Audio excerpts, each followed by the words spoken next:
Mimi niseme hamna kitu kitamu katika maisha kama uongozi, hususani wa klabu kubwa kama Simba. Hichi ndo kisa changu kichache tu, tena nitatumia dakika chache niwapishe wenye uwezo zaidi yangu. Katika uongozi kuna jambo moja wanaita semeje Kiswahili rahisi. Uongozi unakuwa na mamlaka No. Hili jambo linatisha sana. Ngoja nisimtaje mtu jina, nitoe mfano. Sifa ya utajiri wa kati na kati ambao kuna baadhi ya viongozi wa Simba wanao, ulishindwa kuwapa maarufu kwa kipindi chote mpaka walipokuja Simba. Magoli yanasema wako watu Simba ikifungwa wanafurahi.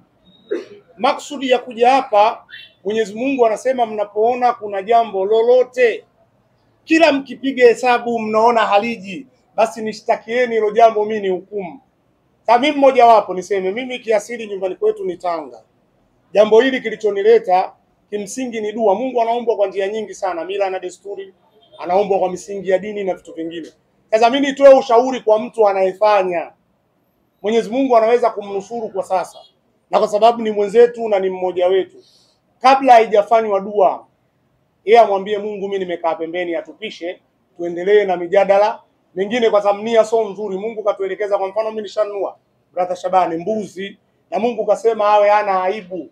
Yaani mbuzi asiwe na amengatwa sikio, mbuzi asiwe ana alama wala kitu kingine chochote. Nadhani kinachokwenda kutokea ni kikubwa. Hili ni jambo la kwanza. Lakini jambo la pili, aliyenipita ametoa ushauri mzuri sana.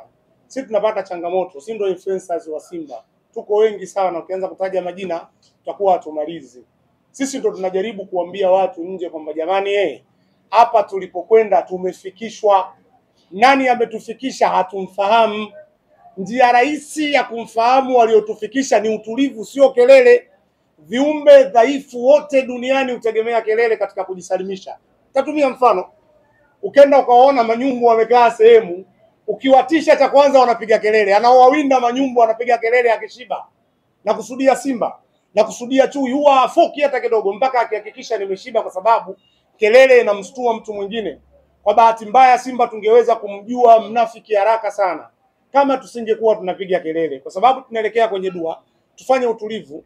Nadhani kama sikosei, juzi tulikuwa na kikao viongozi wamekaa, wamekonda, wamekubaliana. Sasa tujue sisi tunayezungumza, viongozi waliokaa wanaye huyu anaoitwa mnafiki, wanaye huyu anayetoa taarifa, na si kusema wanamjua moja kwa moja, na wao wanaingia kwenye shutuma. Mimi nikiri kusema hawamjui. Kiswahili ni kizuri sana. Ukisema viongozi wetu wanamjua nani anafitini na kuwa naye na nyinyi tatizo. Mimi nasema hawamjui, ndio maana nao wanaendelea kupata shida. Bahati mbaya au nzuri, wanaojulikana na mtakao kuja kuwasema ni nyinyi. Mimi uwezo huo sina. Mimi nijivue mapema. Mimi nimekuja kuahidi kwamba mkoa ninaotoka ndio tumejaliwa, na niseme ndio mkoa wa kwanza kwenda peponi ni mkoa wa Tanga. Na sisi tutafanya dua. Mimi yangu ni machache tu, nipishe walionizidi nyuma. Asanteni.